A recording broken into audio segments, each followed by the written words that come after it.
საღამშვიდობის თქვენ უსმენთ რადიო სივრცეს FM 98.5-ზე მე ჟურნალისტი ეკავე ფხოძე ვარ. საქართველოს დელეგაცია წყვეტს ევროპის საბჭოს საპარლამენტო ასამბლეის ზამთრის სესიაში მუშაობას. თუმცა მანამდე ევროსაბჭოს საპარლამენტო ასამბლეამ გუშინ საქართველოს შესახებ მიიღო რეზოლუცია 114 მომხრე, 13 წინააღმდეგი თავი შეიკავა 7 დეპუტატმა. ამ დოკუმენტით საქართველოს დელეგაციას მანდატი დროებით აპრილამდე უნარჩუნდება, რაც შეეხება ასამბლეის მოთხოვნებს. ეს იყო ახალი არჩევნების ჩატარება, ასევე ეგრეთ წოდებული პოლიტპატიმრების გათავისუფლება, რაც რეზოლუციის მიხედვითვე ქართულ ოცნებას აპრილამდე უნდა შეესრულებინა. თუმცა მოვისმინეთ საქართველოს საპარლამენტო დელეგაციის ხელმძღვანელის ლუკიანის განმარტება, არაერთი დათქმა მიუღებელია, რადგან უსამართლო და საფუძველს მოკლებულია. ევროსაბჭოს საპარლამენტო ასამბლეამ აიგდო ქართული სახელმწიფო, სწორედ ამიტომ ამ ასამბლეაში ქართული დელეგაცია წყვეტს მუშაობასო განაცხადა ლუკიანმა.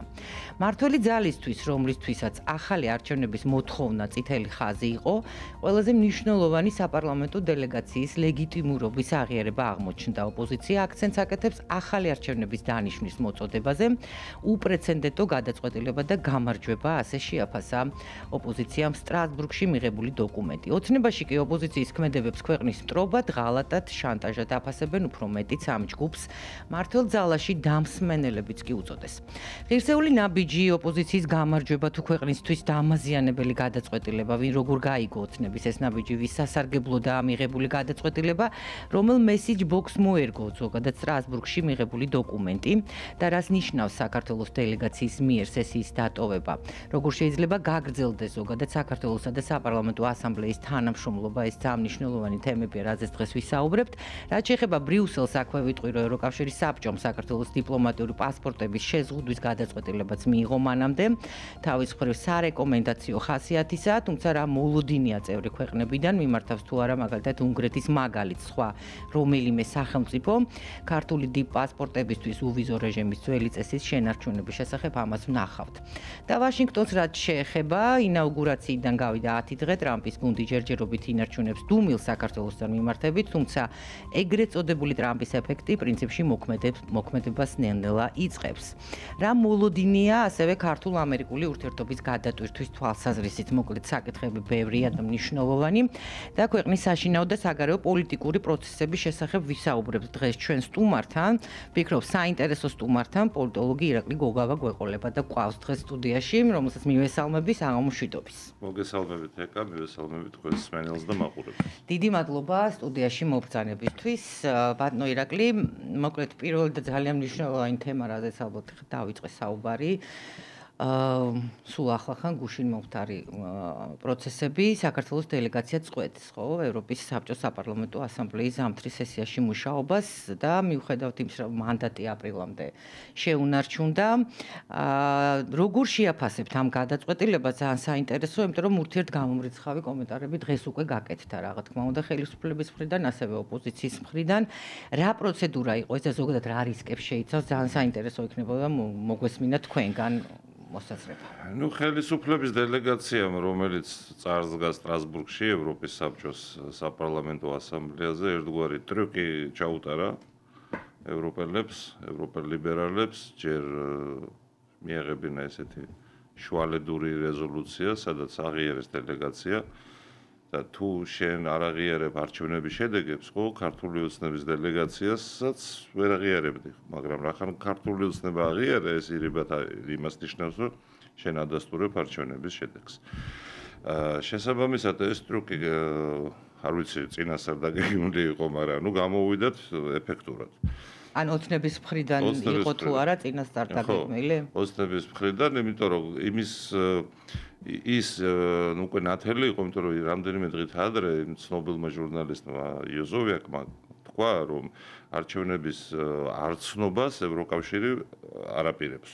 ანუ არჩევნების არცნობის გამოცხადება არ შეუძლია, თუ მაღალჩინოსნება ასე მითხრეს, რომ ეს გამოაქვეყნა კიდევაც. დიახ, თავისუფლების ინგლისურ ვერსიაში. შესაბამისად ეს ტრიუკი გამოვიდა საკმაოდ ნორმალური და ეხლა ჩვენ უნდა გვესმოდეს, რომ ჯერ მინდა რომ მოკლედ აუხსნა ხალხს, ესე იგი რო არ დაიბნეს ეს ევროპის საბჭო, ევროსაბჭო. ნუ ევროსაბჭო არ დაგვიტოვებია. ეს მოდით ვთქვათ ცალსახად, ხო? რეალურად დატოვებულია საპარლამენტო. ევროპის საბჭოს საპარლამენტო ასამბლეა არ არის ევროკავშირის სტრუქტურა.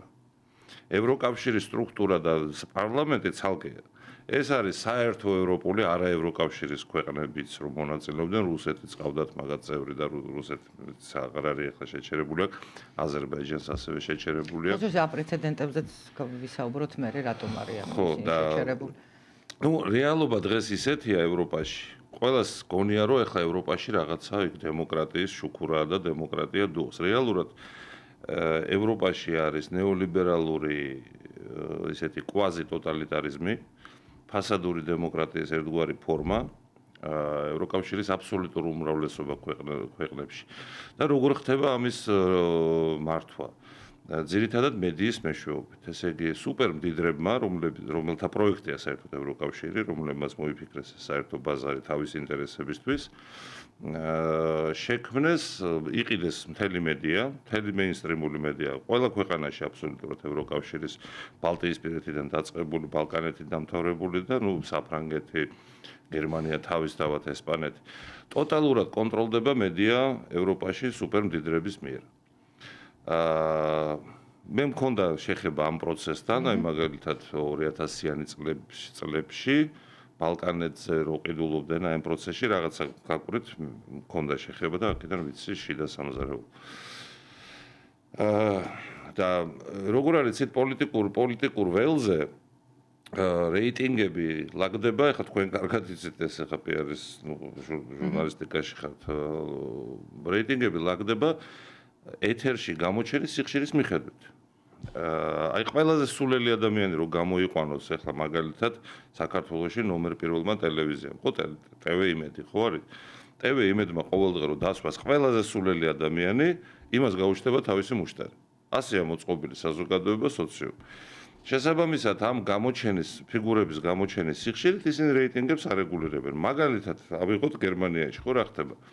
გერმანიაში ხდება განგებ მარგინალიზაცია ალტერნატივა გერმანიისთვის, აი მემარჯვენე ძალის, რომელსაც ეძახიან რაღაცა პუტინის ძალა, რადიკალი მემარჯვენეები, ფაშისტები, ასე შემდეგ. ამ დროს რო განიხილო მათი პროგრამა, ჩვეულებრივი მემარჯვენე კლასიკური, უფრო ცენტრისკენ გადმოხრილი მემარჯვენე უფრო ნაციონალისტები, მოდი ვთქვათ. არა, ნაციონალიზმი მე ცუდი რითი არის. ხო, რაღაცა გაგებით ცუდი არ არის ნამდვილად. ხო, რადიკალური ნაციონალიზმი ცუდია. სხვა რამეა, კი ბატონო. და ესენი არ არიან რადიკალური ნაციონალები, პირიქით ცენტრისკენ უფრო არიან, მაგრამ ნუ ამ კონტროლირებადი მედიით შექმნეს ეს სურათი, მარგინალიზაცია, მაგრამ მიუხედავად ამისა, აგერ იმატებს მათი რეიტინგი, ახლა არჩევნებია თებერვალში გერმანიაში. მასკმა შეუწყო ხელი, მე მგონი ამ ამბავს. მასკი რა თქმა უნდა, კი ბატონო. და შესაბამისად გამოდის, რომ დღევანდელი ევროკავშირის ქვეყნები და ევროპის სივრცე ძალიან ცოტა აქვს მას დემოკრატიასთან საერთო. ეს არის ფასადური დემოკრატია, რომ მოაჩვენონ ხალხს, რომ ვითომ დემოკრატია, ვითომ რაღაცაში მონაწილეობენ, ამ დროს ყველაფერი წინასწარ არის დაგეგმილი, ვინ უნდა მოიგოს, ვინ რამდენი პროცენტი უნდა აიღოს. ეს გინდა საფრანგეთში, გინდა გერმანიაში, გინდა სხვა ქვეყნებში. და ასევე უნდა განვიხილოთ ჩვენ ეს ევროპის საბჭოს საპარლამენტო ასამბლეა. იმიტომ რომ ევროპაში დღეს არის ნეოლიბერალების დიქტატურა, თუმცა არა სტერილური. მაგალითად, გამოჩნდნენ ქვეყნები, რომლებიც ამას არ დაემორჩილებენ ღიად. ეს არის უნგრეთი, ეს არის სლოვაკეთი, ეს არის ჰოლანდია რაღაც პროცენტით, იმიტომ რომ იქ კონსერვატორებმა გაიმარჯვეს. მაგრამ დანარჩენ ქვეყნებში ეს ნეოლიბერალური დიქტატი დღემდე არის. ამიტომ ამ ევროპის საბჭოს საპარლამენტო ასამბლეას ჩვენ თავისუფლად შეგვიძლია დღეს უწოდოთ, რომ ეს არის ნეოლიბერალური ინტერნაციონალი. სადაც იკრიბებიან ეს დაგეგმილად არჩეული ვითომ რომ მოიგეს იქ რაღაცა პარლამენტების ნაციონალური არჩევნები და ასე შემდეგ და ეს არის ერთი პოლიტიკური ისტებლიშმენტი და სულ არ აქვს მნიშვნელობა რა ქვია იმას სახალხო პარტია ქვია, მწვანე ქვია, სოციალისტი ქვია, ერთი პატრონი ყავთ ამათ ყველას და ერთი სცენარის, ერთი წარმოდგენის, ერთი სპექტაკლის მსახიობები არის. ასეთ გაერთიანებაში, რო გითხრათ, რომ ძალიან მნიშვნელოვანია საქართველოს მონაწილეობა, ალბათ მოგატყუებთ რა. ახლა მეორე ძალიან მნიშვნელოვანი იყო 99 წელს 27 იანვარს, როდესაც გავწევრიანეთ. ხო და ამაზე ეკეთდება აქცენტი, რომ აი ეს მონაპოვარი იკარგება დღეს, აი არ ვიცი ამ გადმოსახედიდან როგორ შეიძლება ეს შევაფასოთ. და ზუსტად 27 იანვარს მოხდა სხვათა შორის. შევეცადოთ რომ შევაფასოთ. 90-იან წლებში, როდესაც ჩვენ ევროსაბჭოსკენ წევრობისკენ მივდიოდით, მაშინ ევროპაში არ იყო ესეთი სიგიჟეები და ნეოლიბერალური დიქტატურა. მაშინ იყო ჩვეულებრივი დემოკრატიული პროცესი, კი მეინსტრიმი მაინც ელიტების სუპერმდიდრების მიერ კონტროლდებოდა, მაგრამ არა ამ დოზით და პლუს ამას ეს ნეოლიბერალური აგრესია დაიწყო ნელ-ნელა 95 წლიდან მერე იმატა და 2000 წლებიდან საერთოდ გავიდნენ გაღმა. სხვა სიტუაცია იყო, გეოპოლიტიკაც მაშინ სხვა იყო, ხო? აფხაზეთის ომი რამდენიმე წლის რუსეთთან მწვავე ურთიერთობები. ჩვენ მაშინ არჩევანი არც გქონდა. არჩევანი გქონდა ერთი როდესაც. დღეს გვაქვს არჩევანი, ესე ძალიან საინტერესოა, რომ დღეს აღარ გვჭირდება, აი ხარ რაზეც საუბრობთ, არ ვიცი, ეს კითხვა დამებადა, იმიტომ რომ მაშინ თქვა ვითარება სხვა იყო, გასაგებია დღეს გეოპოლიტიკური ვითარებაც იცვლება, მაგრამ აქეთკენ ხო მივდივართ ამდენი წელია, ანუ ევროსაბჭოში არ ყოფნა, თუმცა ვართ კიდევ ჩვენ გვეგონა რომ მივდიოდით, აღმოჩნდა რომ არ მივდივართ. და რატო? 30 წლის მერე შევიტყვეთ ამის შესახებ. 30 წლის მერე არ შევიტყვეთ, მაგრამ ეხლა გაგვიშთა საშუალება რომ ეს კმამაღლა ვთქვათ. ჩვენ სადღაც 2000-იანების დასაწყისში, 2003-ში, 4-ში უკვე ნათელი იყო, რომ ევროპა თამაშობს ყალბ თამაშს ჩვენს მიმართ. აიში გამოიხატება ეს, რომ არცა ჩვენს მიღებას ეგენი არ აპირებდნენ ევროკავშირს გულისხმობ, არც ნატოში ჩვენს მიღებას ეგენი არ აპირებდნენ, მაგათ უნდათ აი ეს სატყუარები ჩვენთვის დაეკიდებინათ და ამის გამო ჩვენ გაგვეკეთებია ყველაფერი ის, რაც მათ სურდათ, თავის ინტერესებიდან გამომდინარე. შევყევით ჩვენ ამ თამაში, შევედით, თავიდან რომანტიზმი იყო პროდასალური, მაგათგან ჩვენ ველოდით, რომ აი მარშალის გეგმას, ახლა შემოვა ინვესტიციები, ქარხნები, მეცნიერება, განათლება, მაგრამ არაფერი არ შემოვიდა. საერთოდ არაფერი არ შემოვიდა. რაღაც მიზერული შეიძლება ვიღაც ინდივიდუალურად უცხოელმა ევროპელმა გაახსნა კაფე ან სასტუმრო, ნუ ახლა სისტემურ ინვესტიციებში არ ითვლება. არც მეცნიერება შემოვიდა, არც განათლება არ შემოვიდა. პირიქით ევროპაში. თუმცა იყო რაღაც პროექტების დაფინანსების რა თქმა უნდა არის და ეხლაც მიყავთ ერაზმუსის პროგრამა მუშაობს, მაგრამ რა განათლებას იღებენ დღეს ევროპაშიც აღარ არის განათლება. ეს გეგმაზომიერად ხდება დეგრადაცია ადამიანის. მათ სუპერ მდიდრებს მიაჩნიათ, რომ მათ არ ჭირდება ჭკვიანი ადამიანები, მათ ჭირდებათ ადამიანები, რომელსაც გარკვეული უნარების კრებული აქვს, რომ როგორც მოსამსახურე შეასრულოს ოფისში სამუშაო, ან მაღაროში სამუშაო, ან ასე შემდეგ.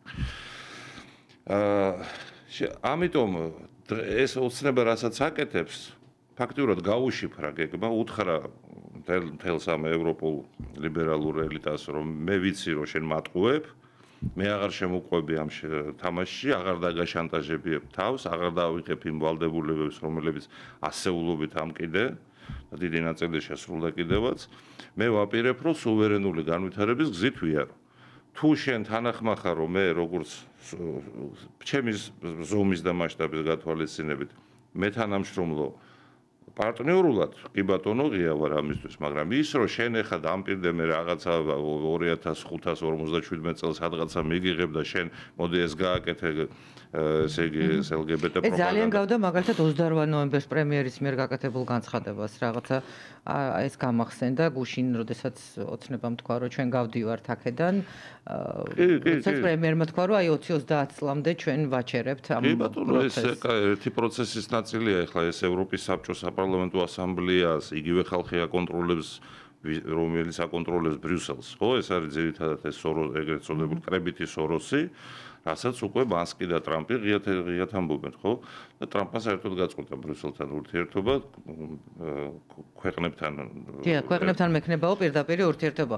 ტრამპზეც აუცილებლად ვისაუბრეთ, ბატონ რეკლი, გასაგებია თქვენ ახლა რაზეც საუბრობთ და შეიძლება მოსახლეობის გარკვეული ნაწილისთვის ასეც იყოს ეს, თუმცა არის მოსახლეობის ის ნაწილი, რომელიც არ ფიქრობს ესე და საკმაო შიშები არსებობს იმასთან დაკავშირებით, რომ შესაძლოა ქვეყანა მოექცეს იზოლაციაში. ანუ მაშინ საით მივდივართ, საით მიდის საქართველო, თუ ჩვენ ევროპული სტრუქტურებიდან ვაპირებთ გამოსვლას ან მათთან რაღაცნაირად ბრძოლას ბრჭყალებში. მიუხედავად იმისა, რომ მაგალითად ჩემს ეთერში ბატონმა რამაზ საყვარელიძემ თქვა, რომ ეს არის სერიოზული შემოტევები ქვეყნის წინააღმდეგ და ეს შემოტევები გაგრძელდება და საქართველო ამას არ ეპუება და სცემს პასუხს. რას ვიღებთ, ანუ რამდენად გვაქვს რესურსი ამ პასუხის? რჩებით მარტო, მივდივართ სხვაგან, რომელიმე სხვა მიმართულებით, როგორ ხსნით ამას, როგორ შეგვიძლია ეს განმარტოთ? თავიდან ალბათ ყველამ უნდა დასვას ესეთი კითხვათ თავის თავთან და ამ თემასთან დაკავშირებით, რომ რა სარგებელს იღებს საქართველო მაგალითად ევროპის საბჭოს საპარლამენტო ასამბლეიდან. ან ევროკავშირთან ესეთი გრძელი 30 წლიანი ურთიერთობისგან, ხო? ძალიან რთული ამაზე პასუხი, იმიტომ რომ კონკრეტული სარგებელი ძალიან მცირე გვაქვს მიღებული. რაღაცები გვაქვს მიღებული, მაგრამ მაგალითად იყო დავალებები გაცემული თავის დროზე საქართველოსთვის, ხო, დემოკრატიის განვითარება, ადამიანის უფლებების დაცვის კუთხით, თქვათ, წინსვლა. აი ეს არ იყო მათი დამსახურება, თუ ჩვენ თავად მოვისურვეთ და მოვინდომეთ. ეს დემოკრატიის განვითარება და ასე შემდეგ პირიქით ეს ქაღალდზე შეიძლება სადღაც რაღაცა ეწერა, მაგრამ რეალურად მათ სურდათ ორ პარტიული სისტემა აეწყოთ. ორივე პარტია სადაც იქნებოდა მათი დამჯერე, ერთი უნდა ყოფილიყო ნაციონალური მოძრაობა და მეორე ქრისტიან-დემოკრატების პარტია, ხო? ეს იყო პროექტი. ეს იყო შეთანხმებული ამერიკის დემოკრატიულ პარტიასთან და ეს იყო შეთანხმებული ბრიუსელის ნეოლიბერალურ მმართველებთან. არ იმუშავა ამან. იმიტომ რომ სიყალბე არ იმუშავა საქართველოში. ხო, მე ზოგადად ფიქრობ, რომ საერთოდ პარტიული სისტემა საქართველოში არ მუშაობს და 100%-ით მაჟორიტარებზე უნდა გადავიდეთ, მაგრამ ეს დიდი სხვა თალკე თემაა, ხო, ამაზე ესეც ხო მაგადგან შემოვიდა და დასავლეთიდან დააძალეს ოცნებას, რომ მიიღეთ გააუქმეთ ეს მაჟორიტარული ნაწილი, ჩვენ შერეული სისტემა გვქონდა პარტიულის და მაჟორიტარული.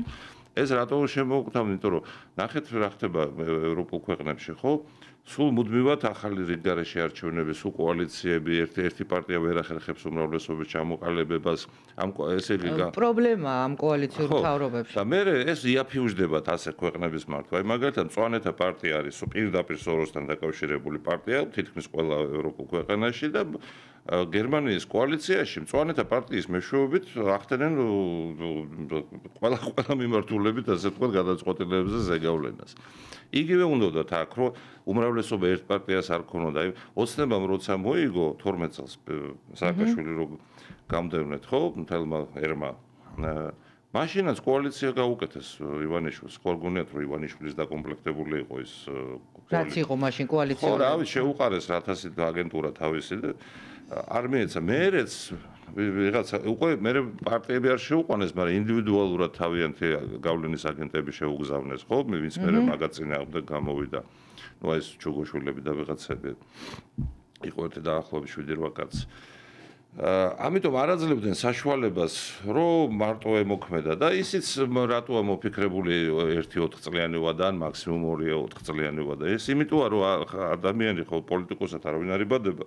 ადამიანი თუ პოლიტიკაში ხარ, იქ სწავლობ ამ პოლიტიკას, ნელა სიღრმეებს, საერთაშორისო სისტემა როგორ მუშაობს, რეალური პოლიტიკა რა არის, სამზარეულო როგორ მუშაობს. ეს მარტო ტელევიზიით რაც ჩანს, ეს არ არის პოლიტიკა. ეს არის მხოლოდ 10% ხალხი რასაც ხედავს ტელევიზორში, დანარჩენი კეთდება კორიდორში, მიღებებზე და ასე ვთქვათ, კულუარებში. და ესე იგი 5-6 წელი მაინც გინდა რომ ეს ისწავლო, ხო? ამიტომ აქვს ეს შეზღუდვა ორი ვადა მორჩი წადე. მე ახალი მოდეს ისიც სანამ ისწავლის და აი ესე ატრიალებენ, ასე ხდება манипуляცია. იმიტომაც უნდათ რომ ეხლა წავიდეს ეს ოცნება, იმიტომ რომ ისწავლეს 12 წლიანი ციკლი და სხვა შორის არ ვიცი, არა მარტო მათგან და პოლიტიკოსებისგან და მაღალჩინოსნებისგან, საზოგადოებაშიც არის ეს მოწინააღმდეგეები, რა 12 წელი ძალიან ბევრია და უნდა წავიდეს ოცნება, მაგალითად ეხლა ქუჩაში გამოსული აქციის მონაწილეებისგან ბევრჯერ გამიგია. ეს სხვა საკითხია, როგორ უნდა წავიდეს თუ არჩევნებს არ წააგებს, მაგრამ ნუ აი ეს მოთხოვნა არის. ხო, კი ბატონო, ეს არის არასტაბილურობის მომტანი სპონტანით და შედეგად ქვეყანა არ ვითარდება სუვერენული გეგმით. მე არ ვიძახი იმას, რომ 50 წელი ვიღაცა უნდა იჯდეს მართლად, მაგრამ რაღაცა გარკვეული სტაბილურობა, აი 12, 15, 20 წლიანი სტაბილურობა ნებისმიერ ქვეყანას სჭირდება. უფრო ვითარდება. პრეცედენტი ევროპაში სად იყო 20 წლიანი? გერმანიაში, ხო, მერკელის შემთხვევაში. ფრანსუა მიტერანი დიდხანს იყო. არის პრეცედენტები არის როგორ არა, მაგრამ ის მათიანები არიან, ანუ ელიტის ნაწილი, იმათვე შეიძლება. რა შეიძლება იზოლაციას? მოდით ამას რომ დაუბრუნდეთ, აი საით მივდივართ ახლა. ეხლა ნახეთ, არანაირი იზოლაცია საქართველოს არ ემუქრება. ევროპა თვითონ არის ახლა შოკში ტრამპის მოგებით. ტრამპი ახლა მაგ ლიბერალებს დაიფრენს ევროპაში სათითაოდ ქვეყნების მიხედვით და ევროპაში სადღაც აი წელიწად ნახევრიან 2 მაქსიმუმ 2 წლიან პერსპექტივაში რადიკალურად შეიცვლება პოლიტიკური ლანდშაფტი. ეს ნეოლიბერალები იქნებიან ჩარეცხილები. აი მე უკვე ისეთ ევროპასთან უკვე სხვანაირი ურთიერთობები შესაძლებლობა შეიძლება.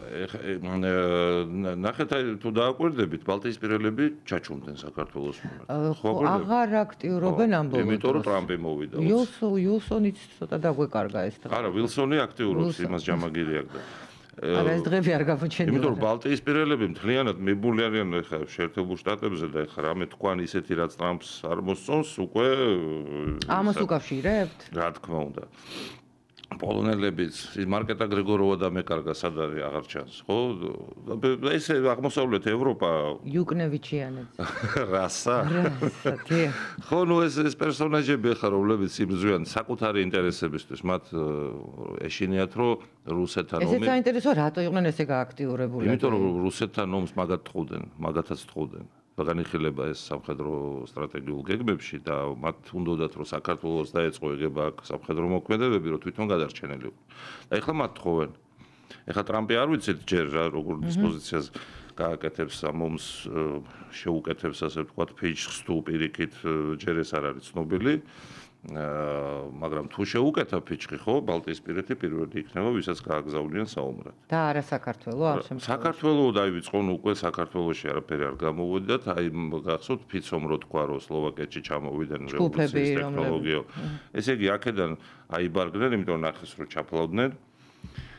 და აქ რევოლუცია და გადატრიალება. ძალიან საინტერესოა ბატონო, ბოდიში რომ გაწყვეტინებთ ჩაფლავდნენო სიტყვა ეხმარეთ და რას უკავშირებთ ამ ჩაფლავებას? მხოლოდ ხელისუფლების ნაბიჯებს მოდით ეს როგვერზე გადავდოთ. რა მიმოქმედა მაინც? აი რატო ვერ მოხდა რევოლუცია, რატო ვერ მოხდა ამ ქვეყანაში რაღაცა მასიური აჯანყება? თეორიაში პოლიტიკურ მეცნიერებათა თეორიაში არის ელიტების თეორია ასეთი, ხო? რომელიც ამბობს, რომ ელიტების როლი არის გადამწყვეტი. უხეშად ასე. ელიტას რა თქმა უნდა აქვს, აი მაგალითად შედარებისთვის 2008 წელს სააკაშვილს დაავალეს, რომ გაიხსნა ფრონტი ცხინვალში. რაც გამოიწვევდა რუსეთთან სამხედრო დაჯახებას, ხო? სააკაშვილმა შეასრულა პირნათლად. ამათაც თხოვდნენ ჯერ ირანის წინააღმდეგ ბაზის გაკეთებას, სადაც უცხოელები განთავსდებოდნენ, სადღაც მარნეულის მიმართულებით, უარი უთხრეს ამათმა და მერე პირდაპირ მოთხოვეს მეორე ფრონტის გახსნა რუსეთის წინააღმდეგ და პლუს ეკონომიკური სანქციების შემოღება. ამაზეც უარი უთხრეს. აი ამ მაგალითზე არ ჯერა ნაწილს საქართველოს. არა, არ ჯერა როგორ ესეთი ტყუილები არ არსებობს ახლა. ჩემი ინფორმაციით ეს ყველაფერი შეწერილი და დოკუმენტურებული არის. შესაბამისად, აი ეს მაგალითი სააკაშვილის და ივანიშვილის, ხო? მიუთითებს იმაზე, რა გადამწყვეტი როლი აქვს ელიტას ქვეყნისთვის და ხალხისთვის. ერთმა მოაწერა ხელი ქვეყნის დაღუპვას, მეორემ არ მოაწერა ხელი ქვეყნის დაღუპვას. რა ხომ შეიძლება მოსახლეობა აყოლოდა მაინც ამ გარე ზეწოლას? არ ვიცი, ეს აი გარედან ზეწოლას რომ აუცილებლად აქ რამე მომხდარიყო, რომ აი არაერთი პოლიტიკოსი ჩამოდიოდა აქციებზე და მოუწოდებდა ხალხს, რომ გამოდით და იბრძოლეთ და ამ თავისუფლებისთვის და ასე შემდეგ. ხომ შეიძლებოდა რომ მოსახლეობა ამას აყოლოდა? აყვებოდა იმ შემთხვევაში, თუ ოცნება გაყვებოდა ლიბერალურ ნარატივს. პოლიტიკაში იზომება ყველაფერი, განწყობები იზომება, სოციოლოგია იზომება, მომოლისი მოლოდინები იზომება და საქართველოში 80%-ზე მეც აქვს პატრიოტული განწყობა. ასევე არის ძლიერი ძალიან სუვერენისტული განწყობა და ლიბერალების ნიშა არის მხოლოდ 12%-იანი. შესაბამისად ოცნებამ ეს ყველაფერი გათვალა ისიც, რომ ტრამპი მოიგებდა არჩევნებს, რისკი იყო თუ არა, რა თქმა უნდა იყო. მაგრამ გაამართლა ამ რისკს. ისეთი მანამდე სანამ ეს იქნებოდა ასეთი კონსერვატიული მიმართულებები ოცნების არ ჩანდა, სადღაც ბოლო 2-3 წლის მანძილზე გაძლიერდა. პრობლემები დასავლეთთან იწყება დაახლოებით 2017 წლიდან. როდესაც ირანის წინააღმდეგ უცხოური ბაზის გახსნა მოითხოვეს დასავლეთიდან. ვარი მიიღეს. შემდეგ უკვე მოყვება ამას შარლ-მიშელის შეთანხმება, სადაც პირდაპირ სუვერენიტეტის ნარჩენების გადაცემას ითხოვდნენ სასამართლოს სახით, პროკურატურის სახით, CSKO-ს კონტროლი და სახელმწიფო უწყებებში NGO-ები უნდა ჩაგესვა ზედამხედველობა და მათთან უნდა შეეთანხმებიან მინისტრს და დეპარტამენტის თავმჯდომარეს ყველაფერი. ეს იყო სუვერენიტეტის მთლიანად წაღება, იმიტომ რომ სასამართლოს თუ გააკონტროლებდნენ უცხოელები, როგორც ახლა უკრაინაში და იულია ტიმოშენკომ სარჩელი შეიტანა. რუმინეთშიც თუ არ ვწდები ეს კლასიკური მოდელია, რომ სასამართლოს წაიღებდნენ და მე შენ ხარ ნული, არავინ არ ხარ საკუთარ ქვეყანაში, იმიტომ რომ ყველაფერს ისაკონტროლებს, არჩევნების შედეგს სასამართლო გაგიუქმებს, ბიზნეს დავას სასამართლო გადაწყვეტს, ვინ არის მართალი, მიწა ვისი არის, არ დაუსაკითხები 1000-ია ხო ეკონომიკაში. ამიტომ შარლ-მიშელის შეთანხმება ეს უკვე იყო საგანგაშო და ოცნებამ მადლობა ღმერთს, ადეკვატურად მიიღო ეს რისკები და შესაბამისად დაიგეგმა ეს აჯანყება. ეს არის აჯანყება საქართველოს სუვერენიტეტისთვის, რაც ოცნებამ წამოიწყო. მაგრამ და ოღონდ მოუწიათ უკვე იმ რელსებზე გადასვლა, რაც ტრამპის პროექცია, რაც ურბანის პროექცია და რაც შეესაბამება ქართული ხალხის გამოიცნო ეს უმრავლესობის, ხო, ოცნებას რო შევხედოთ, აქეთ-იქით დადიოდნენ, ხო, ჯერ სახალხო პარტიასთან თანამშრომლობდნენ, ამას ვამბობ, ამას მე სოციალისტებთან, მე ნაწილი ალდეშიც სიტუაცია იყო ამ კუთხით. და ბოლოს ჩამოყალიბდნენ, რომ იმიტომ რომ თვით ეს ოცნება არ არის კლასიკური პარტია, ხო, ეს არ არის პარტია, რომელსაც იდეოლოგია აერთიანებს, ეს არის კოალიცია ხელისუფლებისთვის. რაც საქართველოში სხვანაირად ვერც იქნება პარტია საქართველოში ილია ჭავჭავაძე იყო პარტიების წინააღმდეგი ზოგადად. ჩვენ პარტიული სისტემა ადრე თუ გვიან უნდა დავამთავროთ, არ გაამართლა. ეს არის ან კოალიცია, ესე იგი ხელისუფლებისთვის, ან უცხო ქვეყნის მეხუთე კოლონა, ჯამაგირზე მყოფი, როგორც ეს ნაცები და სხვა უბედურები არიან. ან კიდე ერთი კაცის ფანკლუბებია, რაღაცა პატარ-პატარა პარტიებია, რომელიც ერთი კაცის ფანკლუბია, რა რეალურად თავისი რაღაც 5000-იანი აქტივით. დესტრუქციულია ზოგადად პარტიები საქართველოში, ამიტომ უნდა გადავიდეთ აუცილებლად სრულიად მაჟორიტარულზე და უფრო მეტიც რეგიონის პარლამენტები შეიძლება გავაკეთოთ და საქართველოს, ეს კაი სხვაგან გადავიდეთ. ხო, სხვაგან წავედით ახლა, მოკლედ საუბრობდით იმაზე, რომ რატომ ვერ მოხდა აქ მოკლედ მასობრივად ხალხი რა, იმიტომ რომ მე ძალიან ხშირად მესმოდა, როდესაც ვკითხულობდი უცხოელებისგან, რომ აი ესეთი ემოციურები არიან ქართველები. და რაღაცა ერთ შეკივლებაზე შეუძლიათ ქუჩაში გამოვიდნენ და ახლა ეს არ მოხდა. ეკა უყურებ. გამოსვლა უნდა ესე იგი ორივე მხარემ გათვალა, ხო, ქართველი ხალხის რაღაცა ძალიან დიდ ნაწილს უნდა ევროპაში. ეს იცოდა უცნებამაც, ეს იცოდა უცხოეთის სპეცსამსახურებმაც, ვინც ამ გადატრიალებას გეგმავდნენ, ხო? და ორივე თამაშობდა ამ საკითხზე.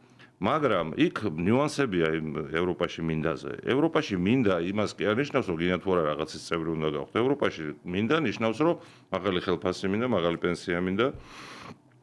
და პლუს ამას. ისაც მომხიბვლელია ევროპაში, ხო? კვლევებმა აჩვენა რა, რომ ქართველებს როცა ეკითხებოდნენ, რომ შენ ევროკავშირში გინდა თუ არა თუ ეს გულისხმობს LGBT დღის წესრიგის აუცილებელ სავალდებულო მიღებას. 12% ამბობს მარტო რომ მაინც მინდა. დანარჩენი ვარზია. ამიტომ ეს ნიუანსები დაიჭირა ხელისუფლებამ და დადგა ხალხის ბუნებრივ მოკავშირედ, სიტუაციურ მოკავშირედ, გამოჩნდა და ხალხმა ხარე დაუჭირა, ხო, მილიონზე მეტი ადამიანმა ხმა მიცა. აგერ მასობრივ აქციებზე არ გადის ხალხი რეალურად და უკვე მომაბეზრებელიც კი გახდა ამათი აკრძევით სიარული. ეს მე მანამდეც იყო ნამუშევარი, იმიტომ რომ ეს მეხუთე კოლონის დისკრედიტაცია მოხდა საოცარი ამ NGO-ების, მედია საშუალებების, რომელიც უცხოური ფულით იკვებება, იმივე დანიშნული მწერლების, დანიშნული პოეტების ეს კონტრელიტა რო შექმნეს, ხო, სრუელიტა. ვიღაც ტურაშვილები და სხვა ვითომ ტალანტიანი ხალხი, მაგრამ ამ დროს რეალურად უნიჭოები. ნუ ყავთ ეს სრუელიტა, აგერ ეს თეატრი გამოვიდა დადიანზე ვთქვით, ნუ ეხლა თეატრი გასაგებია, სპორტსმენიც გასაგებია, მაგრამ ეხლა მათი აზრი სახელმწიფოებრივ მოწყობაზე ეხლა ჩემთვის არ არის საინტერესო. დადგი სპექტაკლი, ითამაშე რაღაცა ბურთი. ნუ არის მცირე ნაწილებისთვისაც არის საინტერესო, ხო? იგივე ნუ ის ადამიანები, ვინც ეხლა აქციებზე დგანან, ესეც საინტერესოა, იმიტომ რომ აქციები პრინციპში დღემდე არის. ნუ ცოტაა იქ თუ ბევრია, ყოველ საღამოს იმართება. რა თქმა უნდა, ხელფასუხდიან და მე მყავს ახლა ერთი ბიჭი, მეზობელი, რომელიც ჩემნაირად ფიქრობს. მაგრამ დადის აქციებზე, რატო დიხარ მომითხარე, რა მიხდიან ხელფას 100-200 ლარს მაძლევენო და რაღაცას 1-2 საათი იქ ვითომ ვაკეთებ რაღაცას და მაძლევენ ფულს. 17 წლის ბიჭია.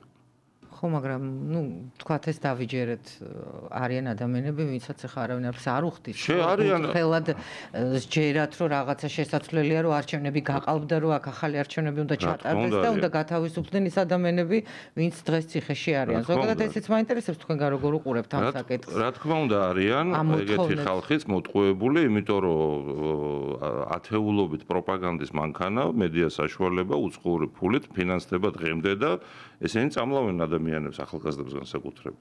ატყუებენ манипуляციურ ინფორმაციას. დაახლოებით 85% არის ტყუილის შემადგენელი მაგ ტელევიზიებში. ხო, ეს 4 მთავარი ტელევიზია რო აქვთ. ლიბერალური და რა თქმა უნდა, ბევრი ადამიანი არ ყოფნის ცოდნა გამოცდილება, რომ კრიტიკულად შეხედოს, კრიტიკული აზროვნების უნარებს სწავლა უნდა, გამოცდილება უნდა. და ამიტომ ატყუებენ ეგეთებიც არის გეთანხმებით. და არც თუ ისე ცოტა, მაგრამ კრიტიკული მასა არ არის და ვერც იქნება. კი ბატონო, მოდით ქართულმა ოჯახმა ეს ტვინის გამორეცხვა ამ ილიაუნებში და იმებში ხო მიდიოდა ამ ტელევიზიებით, მაგრამ ქართულმა ოჯახმა მაინც მოუგო მაგ ყველაფერს.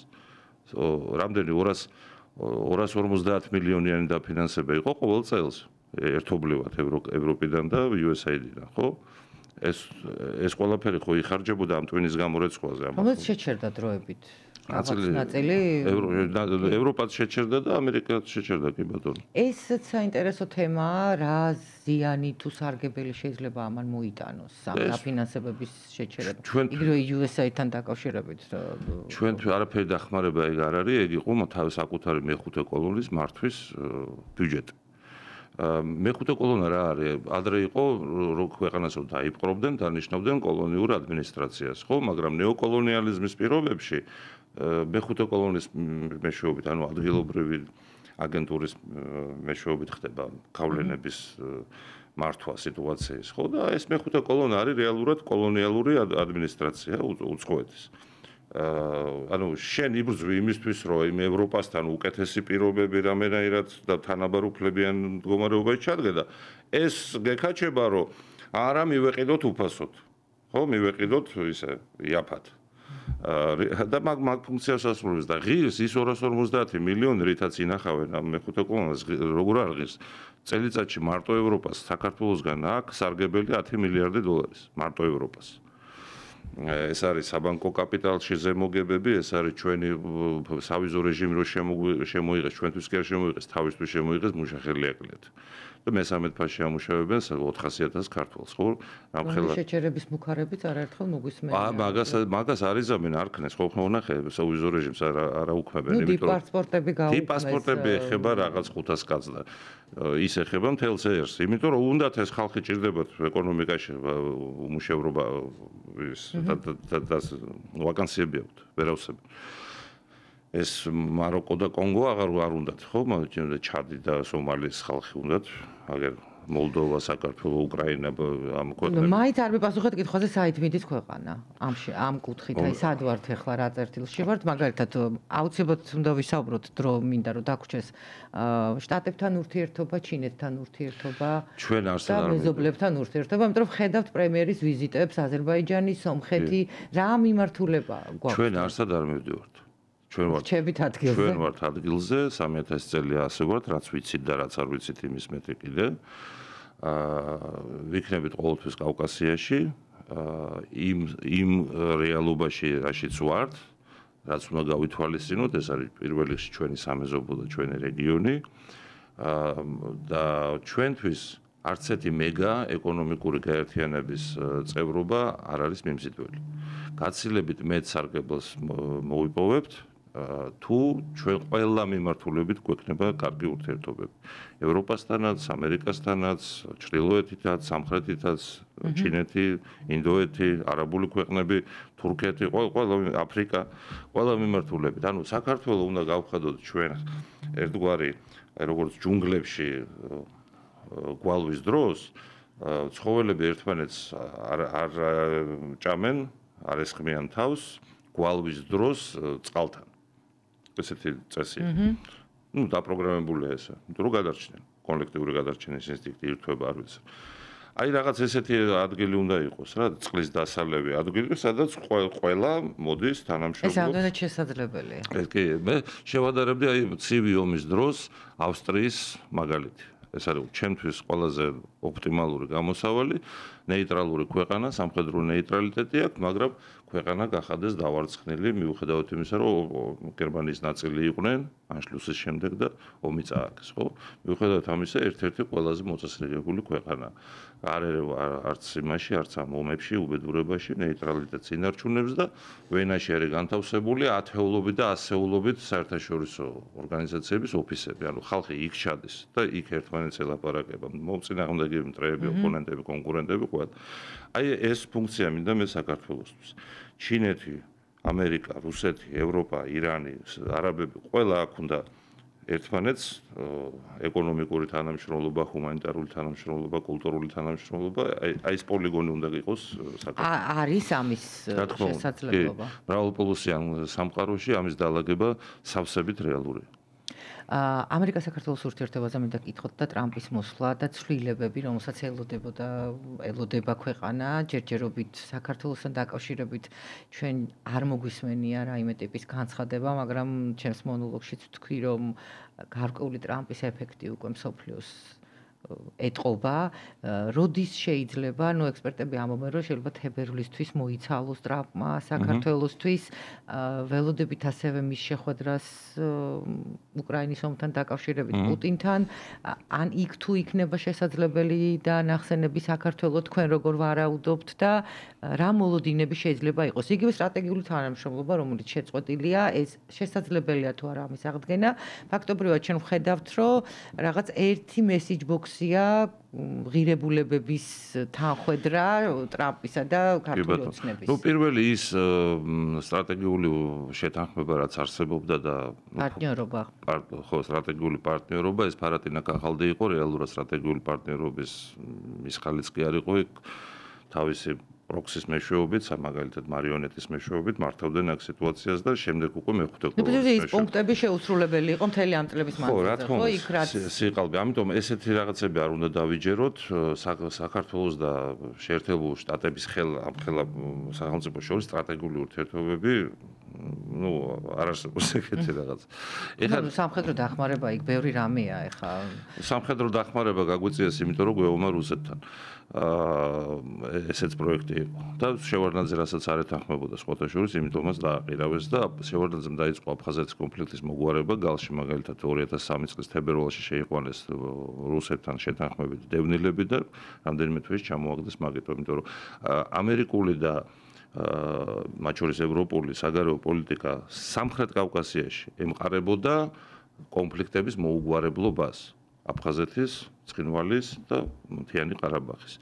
ნახეთ აზერბაიჯანის წინააღმდეგ რამხელა აგრესია, იმიტომ რომ მოაგვარეს მათ გარეშე. ხდება იყო გუშინ, რომ ყარსის პროექტთან დაკავშირებით რომელსაც ამერიკა წინააღმდეგებოდაო, ეს საერთოდ შემიძლია ამაზე ვილაპარაკო. კი, შევარდნაძის დროს იყო. და საქართველოში ბლოკავდნენო ამას და შევარდნაძის შეთანხმება. ეგრე იყო ნამდვილად ვადასტურებ, მონაწილე ვიყავ მაგ პროცესების. ეხლა უშუალო არა, მაგრამ ინფორმაციები მქონდა მაშინ. მართლაც ეგრე იყო.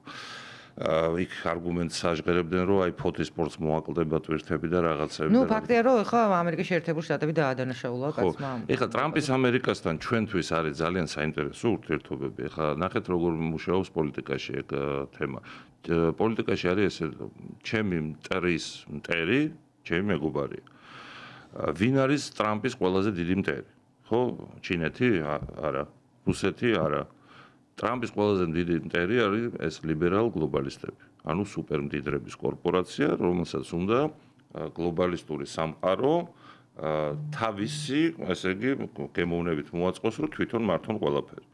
და ტრამპს ეგ არ უნდა, იმიტომ რომ ტრამპს მიაჩნია, რომ ამერიკას არავინ არ ჭირდება მოცილე და მოზიარე ჰეგემონიაში და გავლენებში და პროცესების მართვაში. ეს ბრძოლა მიდის.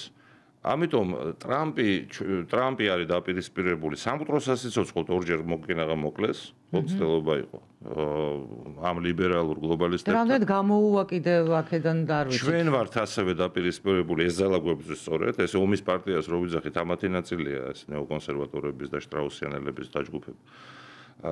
ჩვენ ვართ ამათთან დაპირისპირებული, ორბანია ამათთან დაპირისპირებული, ორბანის მკვლელობაც სადეს შარშან. ფიცოს მკვლელობაც სადეს შარშან, ხო? ამიტომ ეს არის სერიოზული ომი და აქ ისე არა აქ ტრამპს რო რაღაცა თავზე საყრელი ყავდეს მოკავშირეები. შესაბამისად მე ვფიქრობ, რომ ტრამპისთვის ახლა საქართველოს ტოპ პრიორიტეტებში ნამდვილად არ შედის. ძალიან პატარა ვარ სამაგისო თავად. როგორც ასეთი, მაგრამ თუმცა რაღაცა ეს ღირებულებითი თანხმედრა არსებობს და იდეოლოგიური ფრონტის გაშლა მას სჭირდება. ხო ხედავთ ეგრე ილონ მასკი რა აქტიურია გერმანიის მიმართულებით, თუნდაც ბრიტანეთის მიმართულებით, ხო? ეს ეგრე არგენტინა, თვითონ შეერთებული შტატები უკვე, ეს ორბანი საქართველოს და უჩუმრად, ანუ რუსეთიც კი მისი მოკავშირე გამოდის ამ იდეოლოგიურ ბრძოლაში და ჩინეთიც. ეს არის მთავარი ბრძოლა და შემდეგ მოდის უკვე გეოპოლიტიკური განზომილებაც, რა თქმა უნდა არსებობს, რა თქმა უნდა ამერიკას თავისი ინტერესები აქვს, იქ სავაჭრო გზების კონტროლი იქნება, იქ რუსეთის ასე ვთქვათ შესუსტება იქნება თუ ასე შემდეგ. ეს უკვე დღეს ქვედა რიგის ამოცანაა.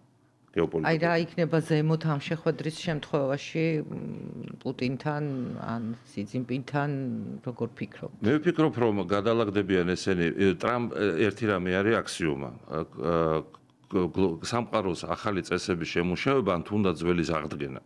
შეუძლებელია თუ სამეულიდან რომელიმე არ მიიღებს მონაწილეობას ამერიკა, რუსეთი, ჩინეთი. ერთ-ერთიც რო ამოვარდეს ვერ დაალაგებს მსოფლიოს. ამიტომ ეს სამი ადრე თუ გვიან იქნება ეს ტარიფები, იქით რაღაცა მე შენ ამდენს დაგიწესებ, მე შენ იმას არ შემოგატანებ, ეს იცილო იქნება, მაგრამ საბოლოო ჯამში ეს სამი მოთამაშე დაждდება და წესებს შეიმუშავებენ. ან ძველს აღადგენენ, ან ახალს. მაგრამ აუთსაიდერებში იქნება აუცილებლად ევროპა, ყველაზე დიდი ლუზერი იქნება ევროპა, დიდი ბრიტანეთი ცალკე ევროპის გარეშე, ასევე აუთსაიდერებში იქნება და დანარჩენი გადალაგდება, რა წესებს შეიმუშავებენ, მაგას წინასწარ ცოტა რთულია და რთულია, ხო, ნუ იმიტომ რომ ვფიქრობ სად აღმოჩნდებით ჩვენ, ანუ რომელ მხარეს. მაგრამ თავარი ისევ და ისევ ვამბობ, რომ აი ეს ლიბერალ გლობალისტები მოიშორონ, ისე დაასუსტონ, რომ მაგათ აღარ წამოხონ თავი ძალიან დიდ ხანს. ადრე თუ გვიან წამოყოფენ მაინც, მაგრამ დიდი ხნით რომ მოიგერიონ ეს პრობლემა და ამიტომ არის უყურე ტრამპ სამ რაღაცაზე გააკეთა ხო აქცენტი თავის პრიორიტეტები რა არის ეს არის კრიპტო და ეს არის მეცნიერება ანუ მაღალი ტექნოლოგიები და ტარიფები კრიპტოს რატო აკეთებს იმიტომ რომ ეს სუპერმდიდრები ფედერალური სარეზერვო სისტემის უკან დგანან მაგალითად ხო ასევე ევროპაში ემისიის ცენტრი ფრანკფურტში რაც არის, ხო, ევროს ვინც ბეჭდავს ან ეგ ხალხი და ლონდონში ფუნდს ვინც ბეჭდავს. ეს ხალხია, ეს სუპერმდიდრებს ხო კი არა. ამიტომ კრიპტოს მაგ გამოიყენებს, რომ ესენი დაასუსტოს და შეზღუდოს, ვინც აკონტროლებს ფულად იმასის ემისიას. კი არის იქ სახელმწიფოებრივი კონტროლის მექანიზმები, მაგრამ კრიპტოთექნიკა მოხდება დაბალანსება. ყველაზე მნიშვნელოვანი რაც გააკეთა ერთ-ერთი ტრამპმა უკვე ეს იყო ელექტრონული ეროვნული ბანკების ელექტრონული ციფრული ფულის აღრძალვა რომელსაც ამზადებდნენ მათ შორის საქართველოს ჰქონდა ეროვნულ ბანკს დავალება რომ მოამზადეთ და ამათმა განაცხადეს რომ მოამზადეთ მაგრამ სულზე მოუსწრო ესე იგი ტრამპმა ევროპის ბანკი კრისტინა ლაგარდი ამას ამბობდა ერთ-ერთ ფარულ საუბარში გამოქვეყნებულია რომ 23 წლის ოქტომბერში ბოდიში 24 წლის ოქტომბერში უნდა შემოვიტანოთ ციფრული ვალუტაო და ნაღდი ფული უხდებოდა რა ეს იყო გეგმა და ეს ტრამპმა მოაწერა ხელი დეკრეტს რომ ეროვნული ბანკების ციფრული ვალუტა აიგრძალება ეს ნიშნავს რომ ემისიის ცენტრებს და მათ პატრონებს, სუპერმდიდრებს, ანუ შეუზღუდა ამოქმედების არეალი. კი ბატონო, და ბოლოსკენ მაინც უნდა გკითხოთ, როგორ გესახებათ ზოგადად ქვეყანაში, როგორ შეიძლება განვითარდეს, როდის შეიძლება დასრულდეს აქციები, როგორ გესახებათ აი რაღაცნაირად დამშვიდება ვითარების. როგორც კი შეწყდება დაფინანსება აქციების, ეგრევე, ახლა მე ვფიქრობ, რომ ჯონ რატკლიფი, რომელიც ცეროს ცენტრალური სადაზვერვო სამსახურის უფროსად დაინიშნა, გაერკვევა რაღაც რამდენიმე დღეში ალბათ. შეიძლება ნუ ერთი კვირა, ორი კვირა დაჭირდეს, გაერკვევა ამ სიტუაციაში. ნახავს, რომ ფინანსდება მისი უწყებიდან ეს მოღვაწეობა, ან მისი უწყების პროქსებიდან ეს თბილისში ქუჩის აქციები და როგორც კი ბრძანებას გასცემს, რომ შეჭერდება ეს ყველაფერიც. ნუ ეს მიეჩვია ხალხი უკვე რეაქციაც ნაკლებია. ხო, ნუ მაგრამ ფაქტია, რომ ყოველ სამსახურში დადიან ახლა სამსახურში დადიან. ნაცებისთვის ეს ახლა თქვენ წარმოიდგინეთ იმათი მხრიდან თქვენი თავი ახლა ქუჩაში დადიან მესამე თვეა, ხო? თუ მე ორი თვეა რამდენიც არის? 60 დღეა. ხო. თან ეს ივანიშვილი იქიდან ემუქრება, საერთოდ უნდა გაუქმო, საერთოდ ესე იგი კომისიას ქმნიდა შენს დანაშაულებებზე, ესე იგი თავს twins გასკმოვინებო, ამას ეუბნება და საერთოდ აღარ იარსებებო რა, როგორც ჯგუფი და ორგანიზებული. მაგათთვის ეგ არის ეგზისტენციალური ძალა და ივლიან ქუჩაში აბარა არ დაიღლებია. ნიშნულოვანი. ნახოთ ეს საგამოძიებო კომისიაც ნახოთ როგორ ამუშავდება, ესეც საინტერესოა და როგორ მივა ბოლომდე. ჩვენ დრო ამოიწურა სამწუხაროდ კიდევ ბევრ თემაზე შეიძლება და საუბარი, მაგრამ უნდა დავასრულოთ და მადლობა მინდა გითხრათ საინტერესო საუბრისთვის. მე დარწმუნებული ვარ, რომ ჩვენი მსმენელებისთვისაც ბევრი რამე რაღაცნაირად გარკვეულწილად ნათელ იქმნა ამ საუბრით. მადლობა კიდევ ერთხელ, მე მადლობას ვუხდი ჩემს მსმენელებსაც და ვემშვიდობები მომდევნო ხუთშაბათამდე შევხვდებით ამ არხზე ზუსტად ამ დროს. ირაკლი გოგავა იყო დღეს ჩვენი სტუმარი. ნახვამდის.